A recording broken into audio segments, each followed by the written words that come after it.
Good morning, folks. How are you doing? Today is the 14th day of June. I had to check, 2024. It's bright and early. It's 9 o'clock in the morning down here on a Friday. Happy Friday to you. Oh, no. What is that? Stop. Don't do that. I don't need that. Please stop. I don't want that. Goodbye. Go away. No. Thank you. Okay. That's awesome. That's right. Okay. Windows is just god-awful. I'm sorry. Windows is just god-awful. Constantly saying, hey, do you want to take everything you own and send it up to the cloud so that we own it and can use it? God-awful. This thing's going to be doing the autofocus thing, even though it's on manual.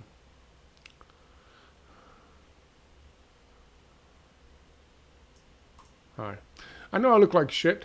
I know I haven't got that thing plugged in. This is going to be a very short video. I put some stuff up. I was getting ready to make a longer video and do all that stuff, pretty myself up, so to speak, as if that's possible. And my next door neighbor called me up, and she said she wants me to come over and build this thing for her kitties. It's basically 4 panels. But Lord, for crawly babies, infants, to play outside. It's basically a playpen kind of thing for them. And so I said, yeah, it'll take 5 minutes. Yeah. That's the tools required for this 4 panels going together in a square, just sitting on the ground. I was like, you got to be kidding me. Oh, my God. This is all the stuff, the parts list. This is the parts list. That's only part of it. And she's like, oh, we got to get it done quickly. So that's my next project after this video. So which is why I look like shit. Sorry. And yes, I'm smoking in the house again. So much drama over here. Nobody else tells you all their own drama. You haven't heard half of my drama, trust me. But that's just so you know. So I was out for an hour this morning in the heat, and it's hot. Plus, we have these roaming animals now. These 2 Doberman Pinscher and a Rottweiler. They're buddies. And they're roaming through the fucking neighborhoods. They called me last night, and I had to go next door. And I looked out, and she's calling me, and she's stuck in her van. And circling around her van is a fully grown Doberman Pinscher, a black and tan, and a fully grown Rott. She's like, can you take him and toss him back over the fence? I was like, yeah, if I wasn't on 10 milligrams a day of blood thinner. But my dumbass went over there just the same. Anyway, that's what you get for being the concierge of the neighborhood. Is what it is. So now that I've wasted that much of your time, just so you know why I'm not looking my best this morning.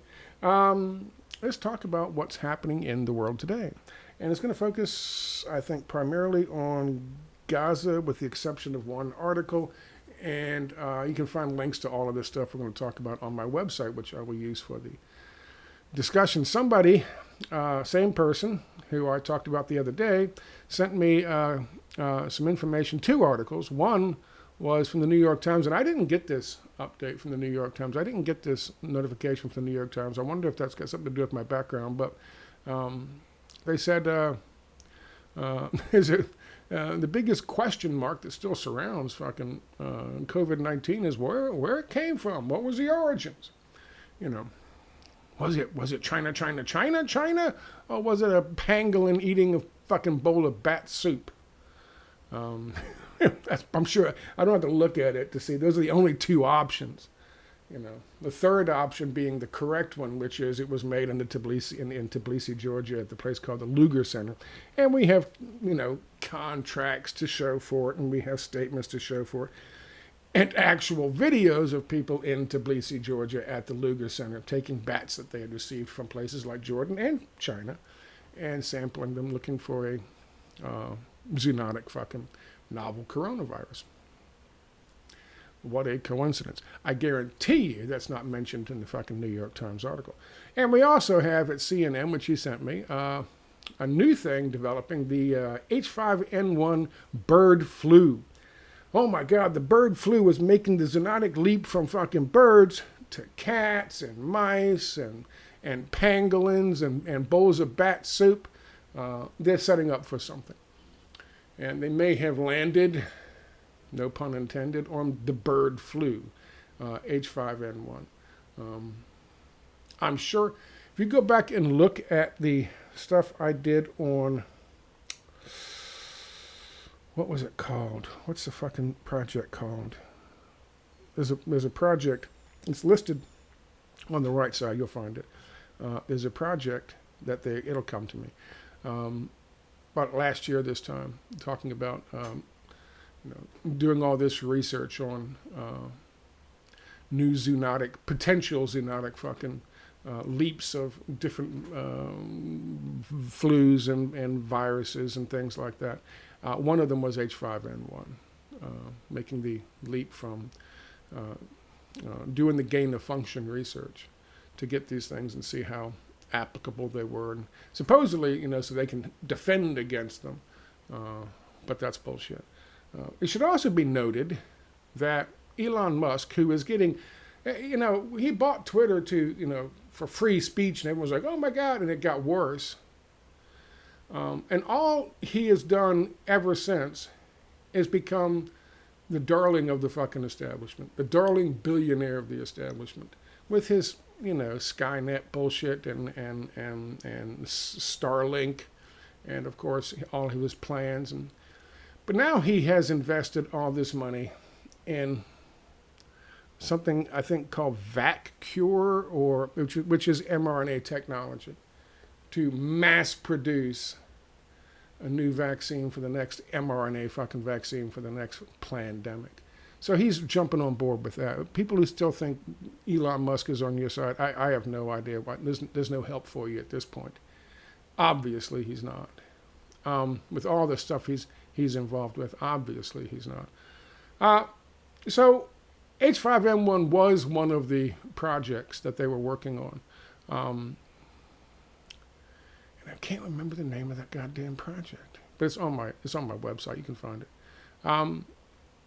And now, of course, CNN did an article talking about H5N1. Oh, my goodness. It's all over the place. Whatever will we do? Bird flu is rampant in animals. Again, hat tip to T for sending me this.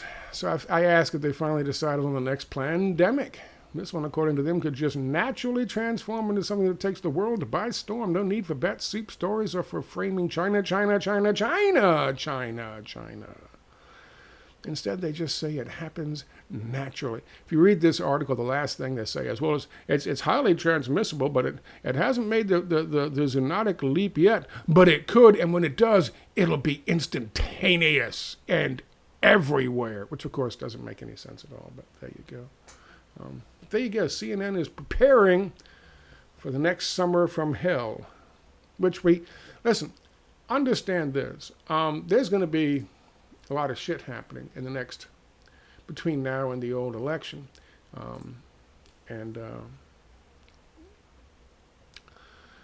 If they can't get rid of Trump one way, maybe they can postpone the election due to a pandemic. The World Health Organization's pandemic treaty has kind of fallen through, but it's still on the back burner. And wouldn't that be helpful for a pandemic treaty that nobody wants if all of a sudden there was an H5N1 outbreak of a bird flu that would be actually more lethal than 0.5% of the infected? Wouldn't that be perfect timing for that? So of course, then we'd have to, sign on for every country would have to be signed on for the pandemic treaty. Otherwise, you're an enemy to you're a bird flu apologist or collaborator, whatever they'd fucking call you. This is how it works. This is what they do. This is their past. This is their MO. Now, whether or not this is in the planning stage, well, we know it's in the planning stage. Whether or not this is actually going to move from the planning stage to actual operation, yeah, only time can tell. But I don't know, man. Maybe now's the time to get yourself some ivermectin and hydroxychloroquine and some vitamin D. Let's take a look at this. This is the big one I wanted to talk to you about this morning. Joe Biden's press should hold a press conference on Saudi-Israel normalization. This is from the National Interest. And this is what they're talking about. This is this Saudi deal that Biden is striking. Now, understand this. What has happened with this deal? Why is this deal out there? Is it so unique that the United States swears that they will throw away U.S. lives and servicemen's lives to defend the interests of another country? Sort of, yes, but not really, because that's kind of the deal behind NATO. But the question is, who's in NATO? Do we have any quote-unquote brutal dictatorships in NATO? The answer to that question is no. However, we didn't come to the aid of Mubarak when he was being overthrown by his own people. We didn't come to the aid of Ben Ali when his country was being overthrown by his own people. We didn't come to the aid of who was a guy in Saleh in Yemen when his people were overthrowing him back in the fucking day. We didn't actually commit boots to the ground to suppress their own fucking people.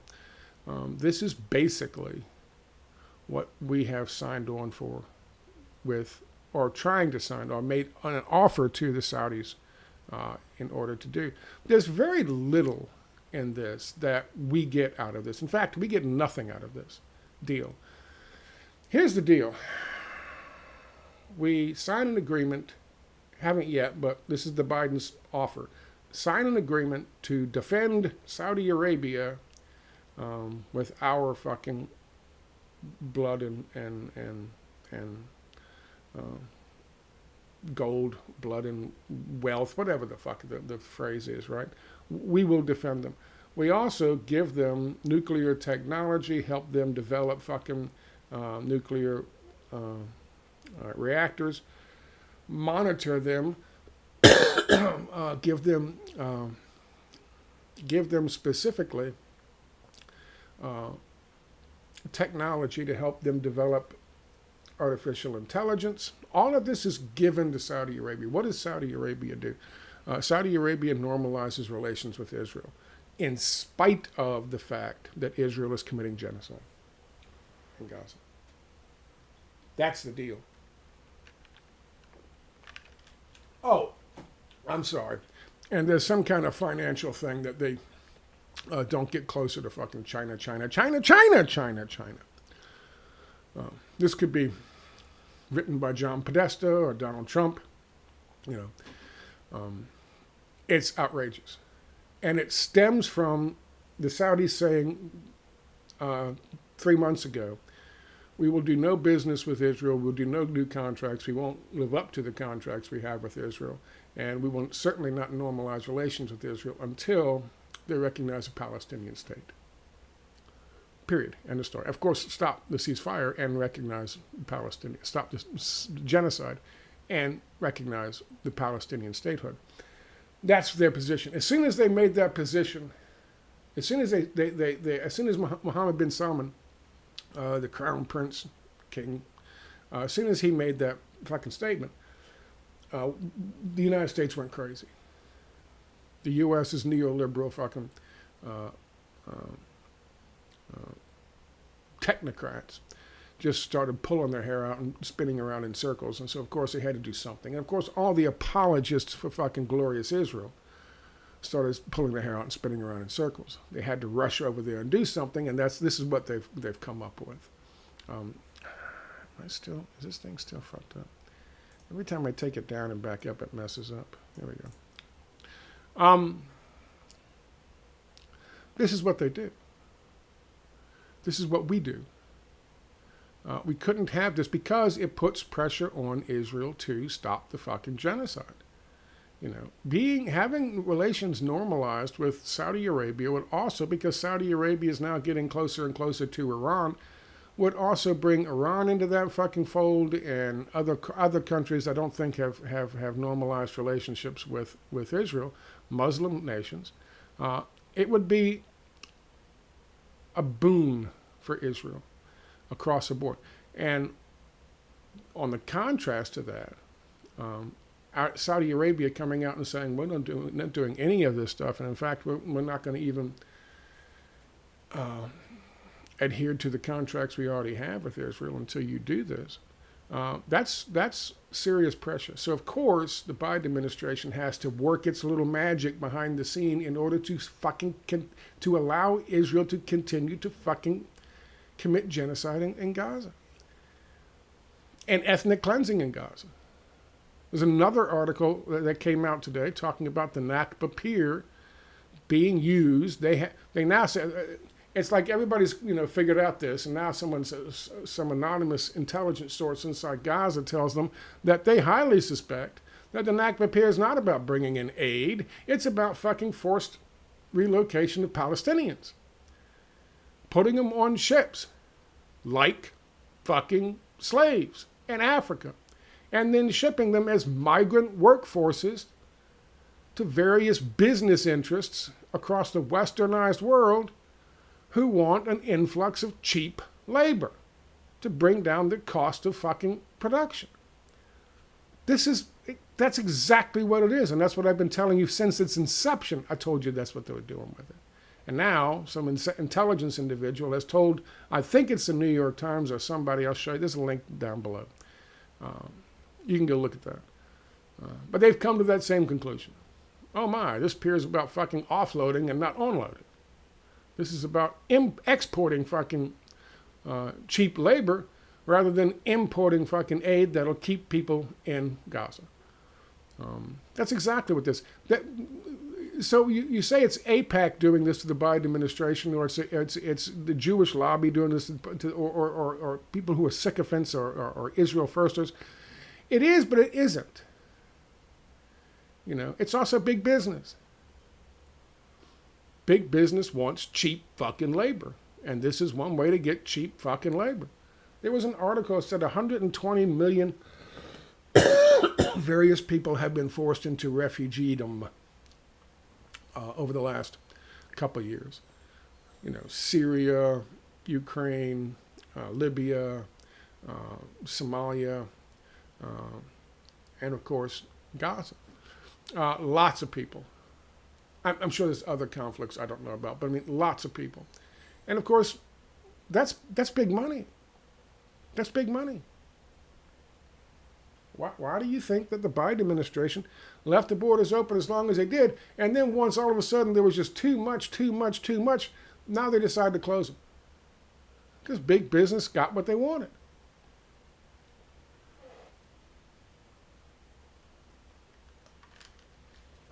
That's what comprehensive immigration reform, as written in 2005, 2006 by the Republicans, that's what it's always been about.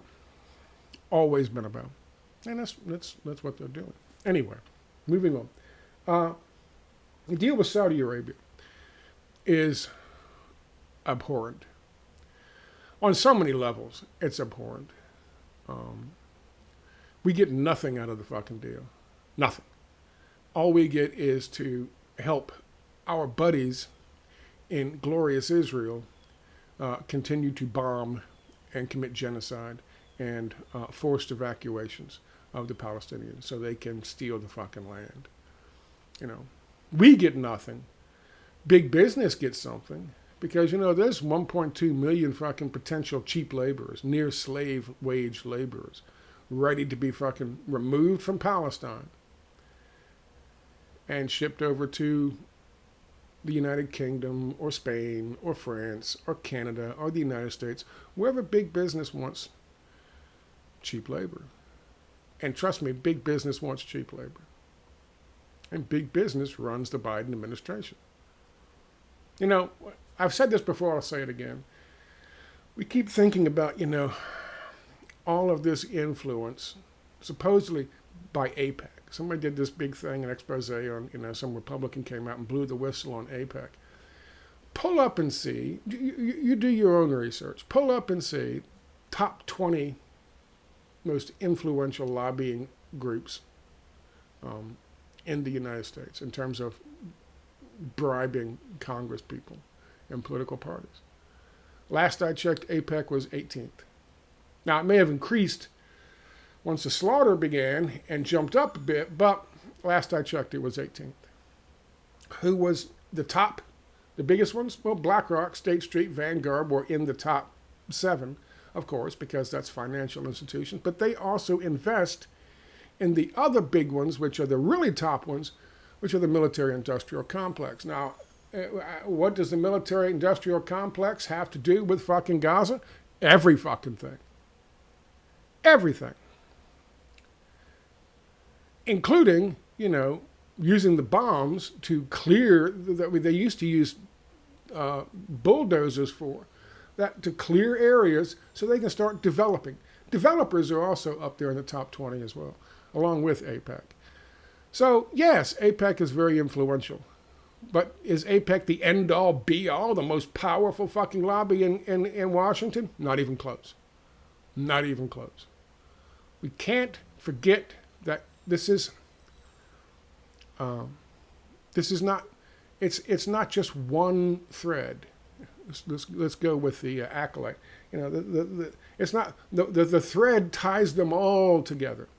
Ties them all together. AIPAC is part of it. The Zionists are part of it, but so too are BlackRock, State Street, Vanguard, Citigroup. They were protesting Citigroup just recently, just yesterday, for financing financing the Zionists in glorious Israel.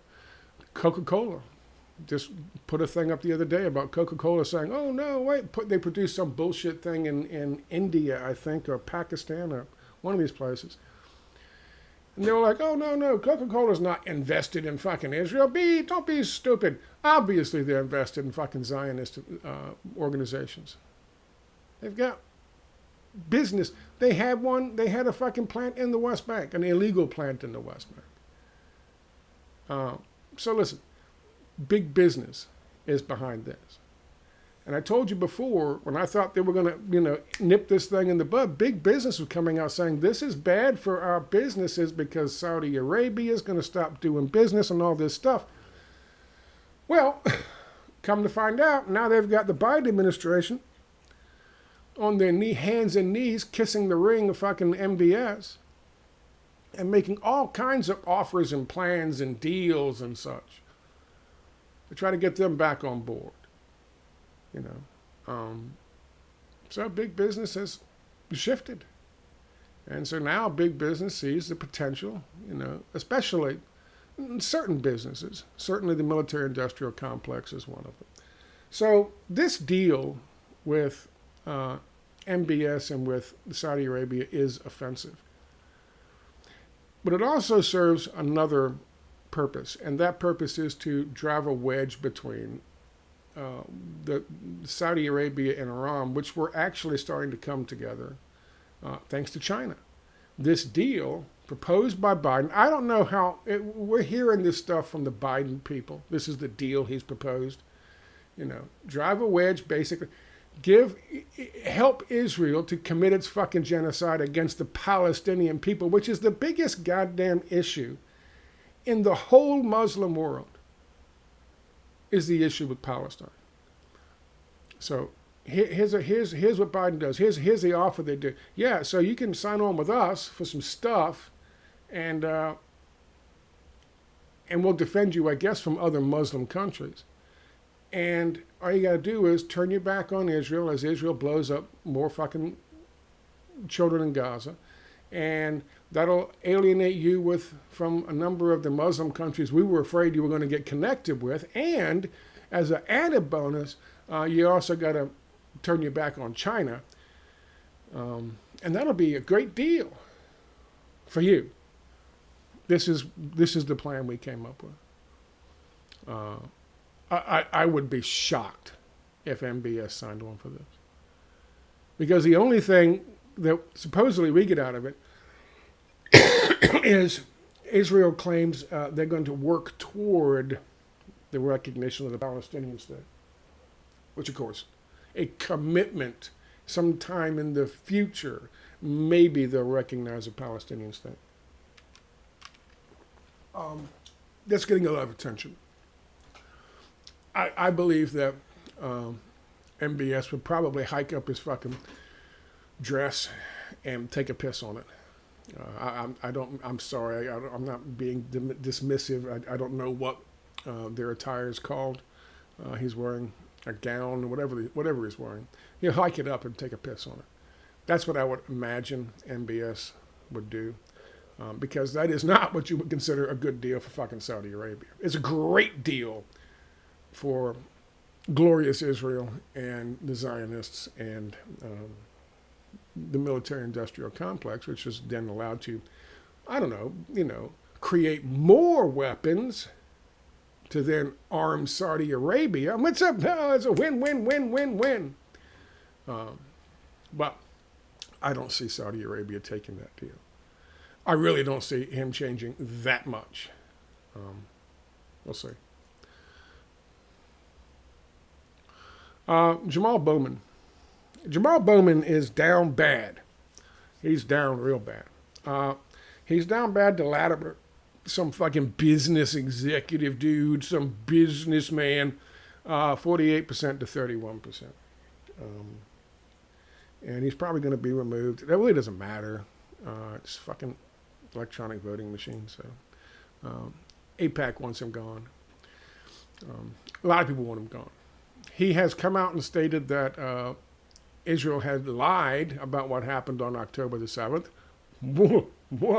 That's how crazy is that? Of course they lied. Over and over again they lied. But in terms of Congress critters being able to say things that are fucking obvious, you're not allowed to. Doesn't happen. So he's talked about that. He's talked about the fact that it's a genocide, which is, again, obvious as shit. You can't talk about shit like that in our corrupt system of government. Corrupt system of government. Somebody, I talked about this guy talking about, well, yeah, but, it's... even if we stopped corporations from being able to bribe people with these campaign donations, they would find another way to do it. And if they found another way to do it, we'd put them in prison.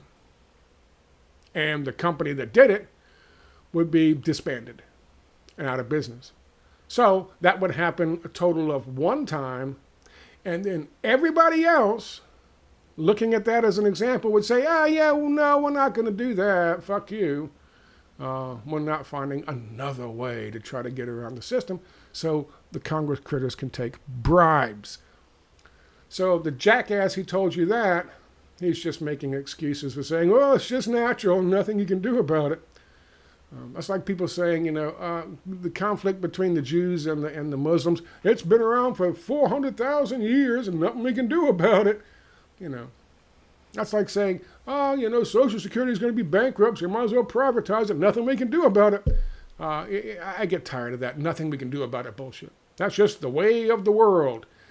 It isn't. It isn't. We used to hang speculators in this country. We used to put people in prison for taking fucking bribes. They still do in many countries in the world. Most countries in the world, including glorious Israel, including Saudi Arabia, including China and Russia. It's very simple to fix, very easy to fix. So Bowman's going to be out, and he's, say what you will about him, but he has stuck to his guns. He's going to be out. He's going to go the way of Cynthia McKinney. Cynthia McKinney helped get rid of, AIPAC helped get rid of Cynthia McKinney back in the day, so he's out. Here we go. This is the NACBA peer. This is from Mondo Weiss, published yesterday or today. Since then, however, critics have raised concerns that the pier is not only being used for humanitarian purposes, but is also being employed for military activities that aid in the ongoing Israeli genocide in Gaza. An intelligence source from within the resistance in Gaza, who spoke to Mondo Weiss under conditions of anonymity, said that there are mounting signs the U.S. pier could also be used to forcibly displace Palestinians. I told you this. Here's the thing about Saudi Arabia, and analysts will tell you the same thing. This is the same issue that Al-Sisi faces. Al-Sisi himself has said the most important pressing fucking issue across the entire Muslim world, not just the Middle East, but the entire Muslim world, is Palestine. It's a Palestinian issue.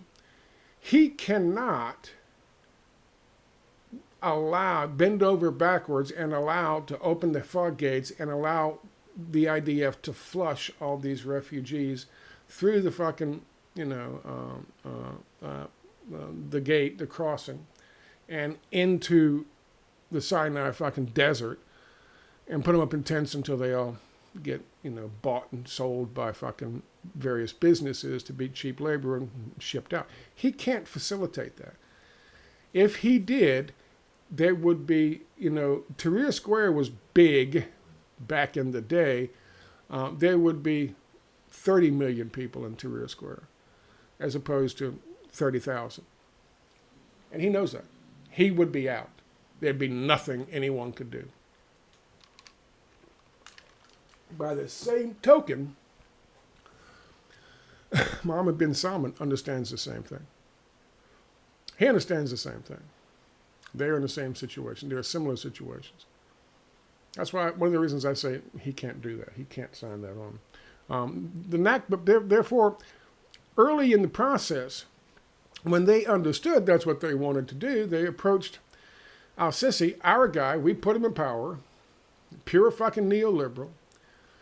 And Al-Sisi told him, listen, you can't do that. You can't expect me to do that because there will be an uprising here. And, look what happened last time. Then we had to get rid of Morsi and all that shit. You're talking about another 5, 6, 7 year process. And there'll be full-on revolution down here if you do that. And, of course, we looked at the polling numbers. Of course he's right. Same thing in Saudi Arabia.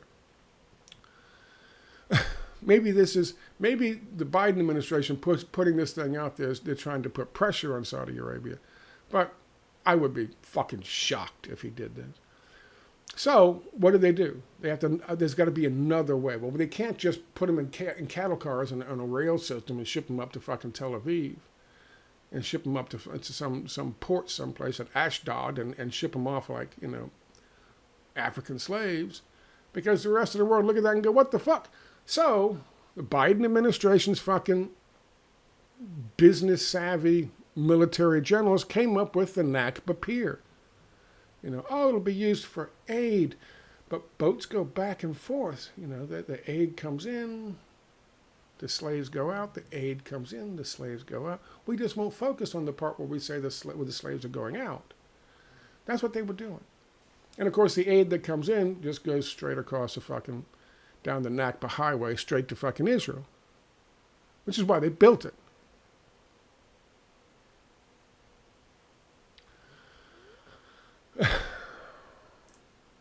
So they've come to understand what the fucking Nakba Pier is.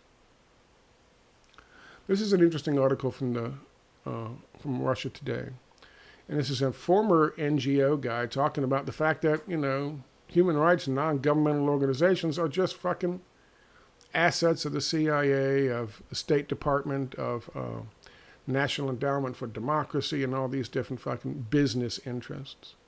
That's why they keep getting kicked out of various nations across the world.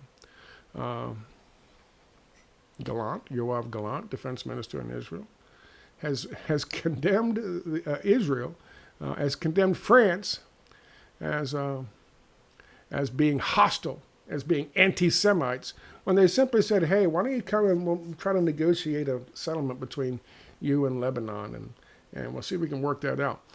Anti-Semite. That's how crazy these fucking people are. That's Gallant.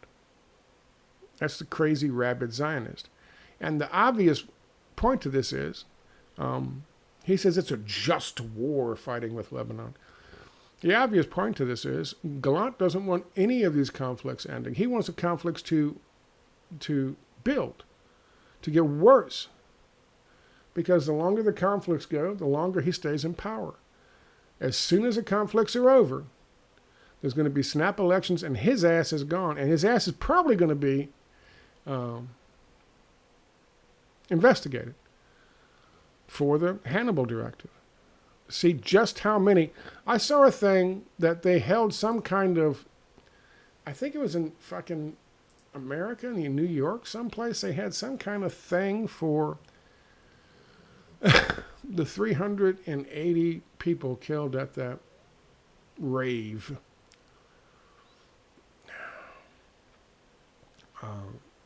That's the fucking Apache attack helicopters, people. That's the Apache attack helicopters. And that's the vast majority of civilians who were killed on October the 7th. And then, of course, all the fucking cars that were trying to fucking escape that were just mowed down and burned on the fucking highway. That's all the IDF. And we had some kind of fucking thing hating on Palestinians and Muslims for that just the other day. I mean, that's... So, as Biden is blaming Gaza and Hamas for no peace deal, Israel is just steadily bombing Rafah and using Apache attack helicopters, our Apache attack helicopters. Now, they've turned their Apache attack helicopters after shooting and firing on their own civilians on women and children in fucking Rafah. That's as people like Blinken and Miller and all these folks are just steadily lying to the press through their teeth while the press just sit there and look at him. Like, what are you, an idiot? Oh, the real obstacle to peace, the major obstacle to peace is Hamas. Hamas has turned in hang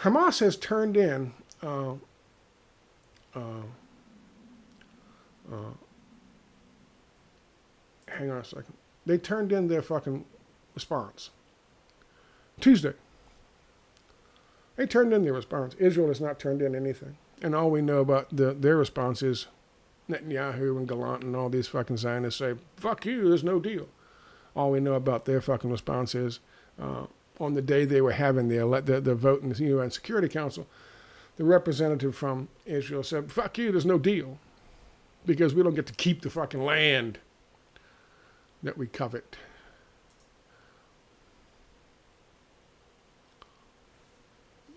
People say that, this is another one. People say that fucking Hamas is not the fucking actual... I like how they say Hamas took power in an armed fucking coup, which of course is an absolute lie. And they're not, they don't reflect the people of fucking Palestine. Poll numbers show a steady increase in support for Hamas and this conflict with Israel. The longer it goes on. And of course, if you then conversely take a look at what's going on in Israel in terms of the support for Bibi Netanyahu and Likud and who's running the show right now, if there were snap elections tomorrow in Gaza, Hamas would win, hands down. If there were snap elections held tomorrow in Israel, Bibi and Likud would come in third. They'd be out.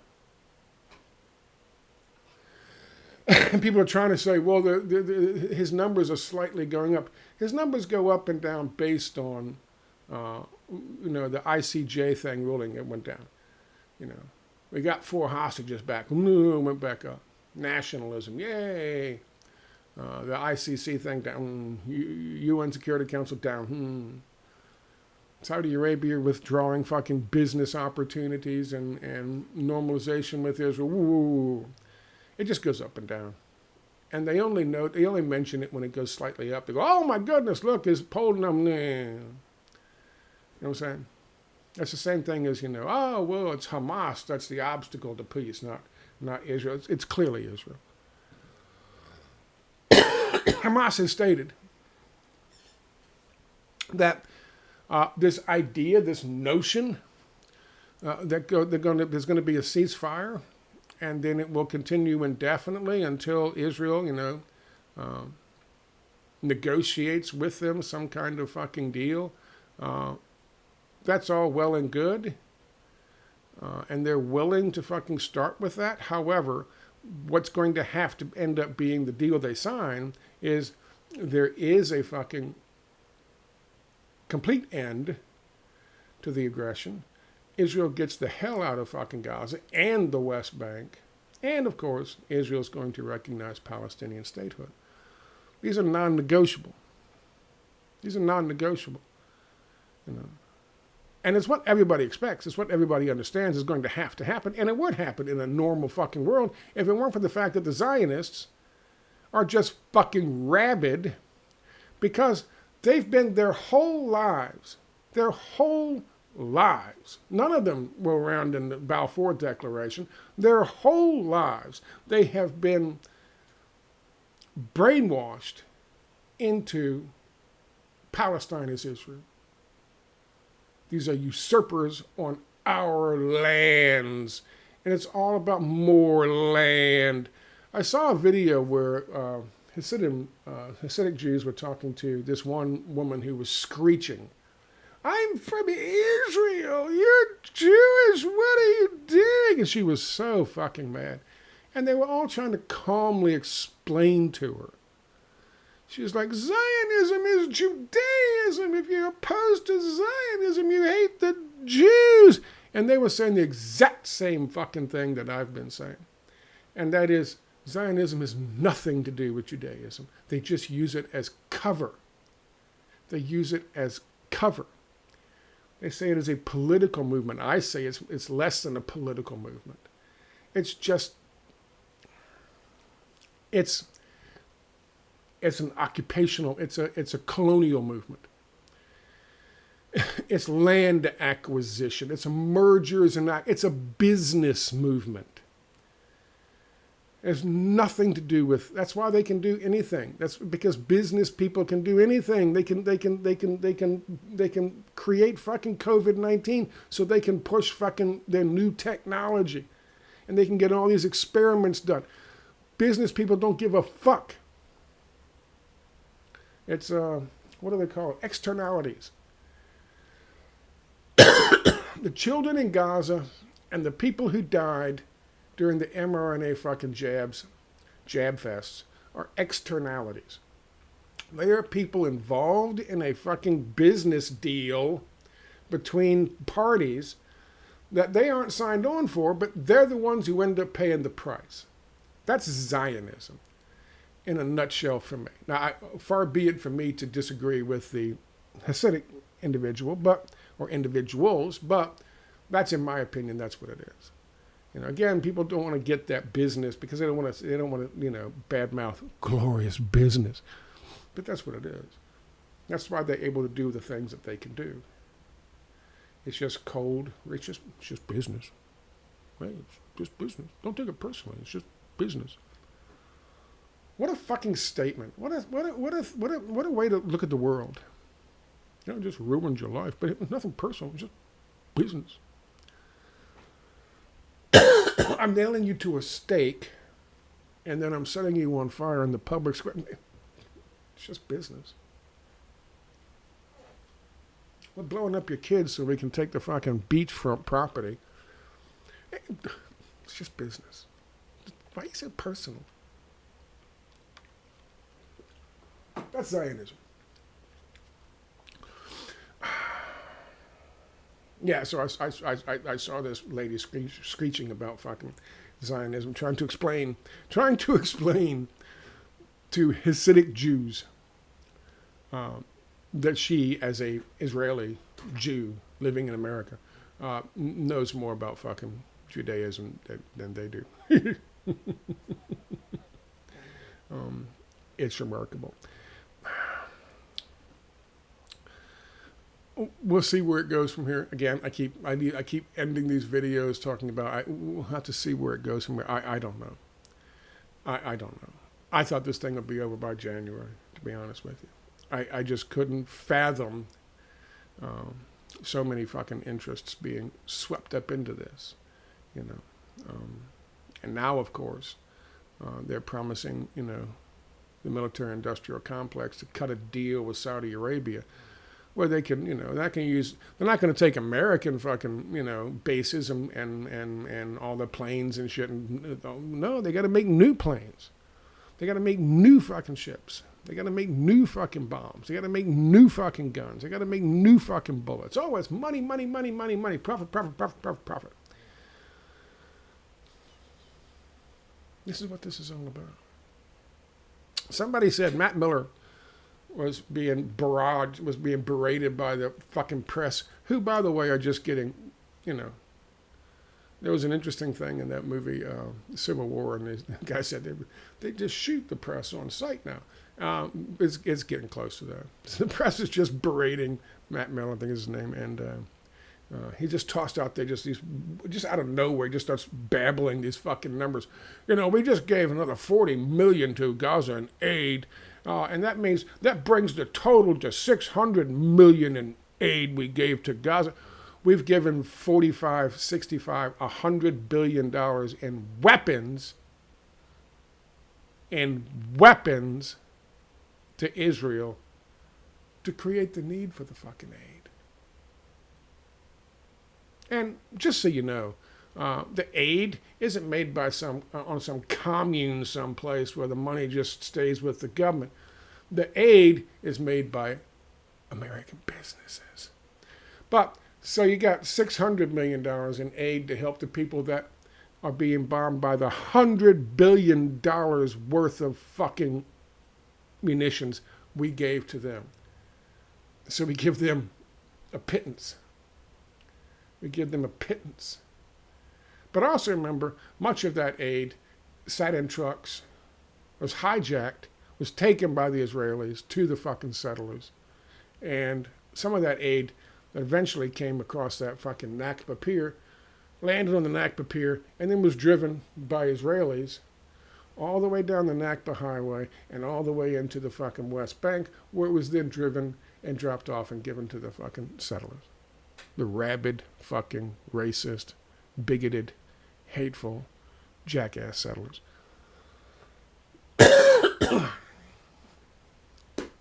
Yeah, that's where we are. That's as much of an update as I can give you on a Friday. The video is longer. I told you again it was going to be a short video. Again, I'm incapable of doing short videos. And now I got to go out there and build this thing. Hopefully I won't be attacked by dogs when it happens, when I'm out there. So, is there, there is not a, imagine that, there is not a Rottweiler or a Doberman on that friendly card with the pictures on it.